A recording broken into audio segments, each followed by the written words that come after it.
કોગંબાના સિમલિયામાં Bharat gas કંપનીની gas એજન્સીમાં જિલ્લા પુરવઠા અધિકારીએ તેમની ટીમ સાથે આકસ્મિક તપાસ કર્યું હતું અને જેમાં તપાસ દરમિયાન ગોડાઉનમાંથી ગેસ કંપનીના કુલ 142 અનઅધિકૃત સંગ્રહ કરેલા ગેસના બાટલા પણ મળી આવ્યા.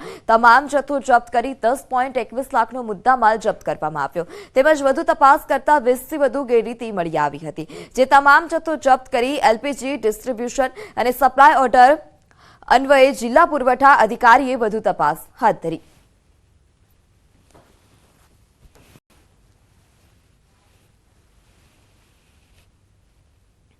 પાટણના સાંતલપુરમાં અકસ્માતને કારણે એકનું મોત નીપજ્યું છે. ટ્રેલર અને બાગ વચ્ચે અકસ્માત સર્જાયો હતો.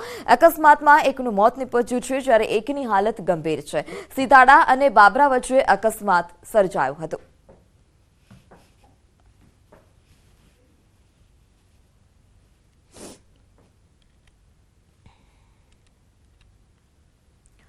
મહેસાણાના બહુચરાજીમાં 2.5 વર્ષ પહેલા કાર ચાલકને હથિયાર બતાવી અને કરાયેલી લૂંટનો ભેદ ઉકેલાયો છે.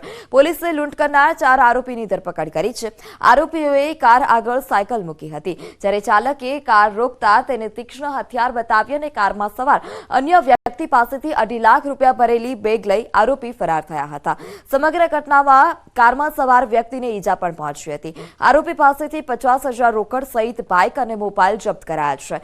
હજુ પણ 2 લાખ રૂપિયા રિકવર કરવાના બાકી છે. મોટરસાયકલ પર આવે અને જતા આવતા વેપારીના વાહનને રોકી મોટરસાયકલ આડું કરી રોકી અને એને લૂંટી લેતા હતા. પોતાના મોટરસાયકલ પર આવે અને જતા આવતા વેપારીના વાહનને રોકી મોટરસાયકલ આડું કરી રોકી અને એને લૂંટી લેતા. બોપલમાં નકલી નોટ બેંકના કેશ ડિપોઝિટ મશીનમાં જમા કરાવવા બાબતે વધુ 2 આરોપીઓની ધરપકડ કરાઈ છે.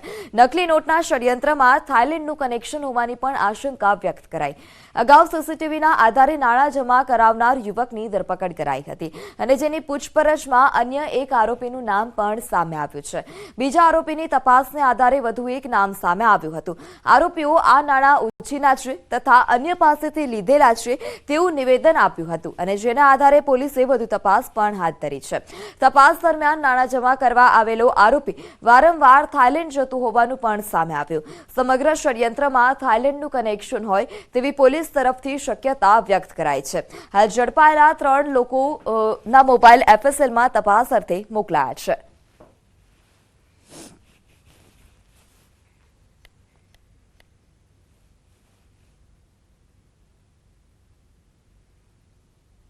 લોકો પણ આગળ બીજી ચેન જણાવતા હોવાનું ધ્યાને આવેલ છે અને એ ક્યાંથી આ ફેક કરન્સીની નોટ્સ લાવે છે એમાં એ ફક્ત હાથ ઉછીના એવી ખોટી માહિતી આપે છે અને એ સતત હાથ ઉછીના પૈસાની જરૂર પડે એવી કોઈ ગરીબ વ્યક્તિ નથી કે સતત એને કોઈની પાસેથી ઉછીના પૈસા લેવા પડે. સુરતમાં યુવા ટીમ દ્વારા અનોખી ઝુંબેશ હાથ ધરવામાં આવે છે. શહેરમાં વધતા જતા અકસ્માતોના બનાવોને ધ્યાને લઈ એક યુવા ટીમ દ્વારા અનોખું અભિયાન હાથ ધરાયું છે, જેમાં 8 જેટલા લોકોએ રોંગ સાઈડમાં આવતા વાહન ચાલકોને સમજાવે છે. હાથમાં ગુલાબનું ફૂલ લઈ પોસ્ટરો તેમજ પ્લે કાર્ડ રાખી લોકોને રોંગ સાઈડમાં ન જવા અપીલ કરે છે. ખાસ અકસ્માત રોકવા માટે આ ઝુંબેશ હાથ ધરાઈ છે. વહેલી સવારથી જ આ ટીમના યુવાનો પ્લે કાર્ડ, બેનર અને ગુલાબના ફૂલ લઈ લોકોને સમજાવવા નીકળ્યા છે. તો યુવા ટીમની અનોખી ઝુંબેશ જોવા મળી રહી છે. રોંગ સાઈડ જતા વાહનોને અટકાવી અને તેઓને સમજાવટ બાદ પરત મોકલવામાં આવે છે. વધતા અકસ્માતોને લઈ અને આ ઝુંબેશ શરૂ કરાઈ. તત્કાલીન મુખ્યમંત્રી નરેન્દ્ર મોદીએ શરૂ કરેલી વાઇબ્રન્ટની પહેલ આજે ગ્લોબલ બન્યો છે. પીએમ મોદી અને સીએમ ભૂપેન્દ્ર પટેલના માર્ગદર્શનથી આજે નાના ઉદ્યોગોને પણ એક નવી દિશા મળી છે. ગુજરાત દેશનું ગ્રોથ એન્જિન છે અને જેમાં એમએસએમઈ સેક્ટર એ ગુજરાતના અર્થતંત્રની બેકબોન છે. ભારતના ઉદ્યોગો ખાસ કરીને એમએસએમઈ વિશ્વ સાથે કદમ મિલાવીને ચાલવા સજ્જ છે. વર્ષ 2003માં ગુજરાતના તત્કાલીન મુખ્યમંત્રી નરેન્દ્ર મોદી અને હાલના પ્રધાનમંત્રીએ વાઇબ્રન્ટ ગુજરાતની શરૂઆત કરી હતી. વિદેશી રોકાણ વધારવા અને ઉદ્યોગોના વિકાસ માટે વાઇબ્રન્ટ ગુજરાત ગ્લોબલ સમિટની શરૂઆત કરી હતી. ગુજરાતથી આત્મનિર્ભર ભારત સૂત્રના પ્રણેતા મુખ્યમંત્રી ભૂપેન્દ્ર પટેલનું માર્ગદર્શન હેઠળ નાના ઉદ્યોગોનો વિકાસ પણ થઈ રહ્યો છે. વાઇબ્રન્ટ સમિટ પ્રધાનમંત્રીના વિચારો થકી ગ્લોબલ બન્યું છે. વાઇબ્રન્ટ આજે અનેક લોકો માટે વિશાળ વટવૃક્ષ બની ગયું છે. આ જ વટવૃક્ષમાં કેટલાક એવા સફળ ચહેરાઓ છે જેઓ વાઇબ્રન્ટ સમિટ બાદ તેજીથી ગુજરાત અને સમાજનો વિકાસ કરી રહ્યા છે. વાઇબ્રન્ટ ગુજરાત વાઇબ્રન્ટ ડિસ્ટ્રિક્ટ अंतर्गत નાના ઉદ્યોગોનો વિકાસ થયો છે. हमारे उद्योगों को और खासकर छोटे उद्योगों को, एमएसएमईज को एक आत्मविश्वास मिलता है कि वो दुनिया के बड़े बाजारों से कंपटीशन कर रहे हैं तो उनके पास बड़े देशों जैसा इंफ्रास्ट्रक्चर भी है. आत्मनिर्भर भारत अभियान में इन छोटे उद्योगों के लिए और भी कई बड़े कदम उठाए गए हैं. વાઇબ્રન્ટ ગુજરાત 2024ની નવતર પહેલ. દરેક જિલ્લામાં વાઇબ્રન્ટ ગુજરાત વાઇબ્રન્ટ ડિસ્ટ્રિક્ટ. રોજગારીની વિવિધ તકો પ્રદાન કરવાનો ઉદ્દેશ. એમએસએમઈ સેક્ટરને મળ્યું પીઠબળ. એમએસએમઈ નાના અને કુટીર ઉદ્યોગોને મળશે વેગ. વાઇબ્રન્ટ ગુજરાત વાઇબ્રન્ટ ડિસ્ટ્રિક્ટમાં કરોડોના એમઓયુ. કૃષિ પ્રધાન જિલ્લા બનવા જઈ રહ્યા છે ઔદ્યોગિક જિલ્લા. વાઇબ્રન્ટ સમિટનું વિચાર બીજ બન્યું વટવૃક્ષ. રાજ્યના 37 જગ્યાએ વાઇબ્રન્ટ ડિસ્ટ્રિક્ટનું સ્થાનિક ઔદ્યોગિક વેપારિક એસોસિએશનની ભાગીદારીમાં યોજવાનું આ વખતે આયોજન કરવામાં આવ્યું છે.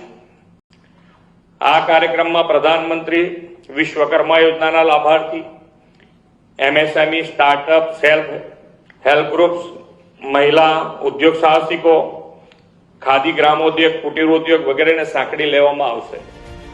એમએસએમઈ ધારકો રોકાણ કરી પોતાના ઉદ્યોગોનો વ્યાપ વધારી રહ્યા છે. સાથે સાથે રોજગારીની તકો પણ વધી રહી છે. રાજકોટના અનેક ઉદ્યોગકારોએ વાઇબ્રન્ટ ગુજરાત વાઇબ્રન્ટ રાજકોટ કાર્યક્રમમાં અનેક એમઓયુ કર્યા છે.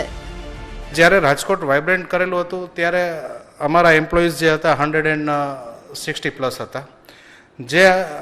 જે ઇન્વેસ્ટમેન્ટ કરવા જઈ રહ્યા છીએ આના પછીથી લગભગ અમે 325+ એમ્પ્લોયીના રોજગારી આપી શકશું અને પ્રોજેક્ટ કમ્પ્લીટ થાય ત્યાં સુધીમાં અમારો ટાર્ગેટ છે કે અમે 700+ એમ્પ્લોઈઝને અમે રોજગારી આપશું. પડધરીના ઉદ્યોગપતિએ વાઇબ્રન્ટ રાજકોટ અંતર્ગત 2.2 કરોડના એમઓયુ કર્યા છે. ગ્રામ્ય વિસ્તારમાં ઉદ્યોગોનો વિકાસ થતા રોજગારી મેળવનાર યુવકો પણ ખુશી અનુભવી રહ્યા છે. વાઇબ્રન્ટ ગુજરાત અંતર્ગત આ કંપની ચાલુ થઈ છે અને એમાં ઘણી સારી રોજગારી અમને મળે છે અને હું ઘણો ખુશ છું. હવે અત્યારે અમે મોટા રામપર જામનગર રાજકોટ હાઈવે ઉપર આ કંપની આવેલી છે. મારા જેવા ઘણાને અત્યારે અહીંયા રોજગાર સારો મળે છે.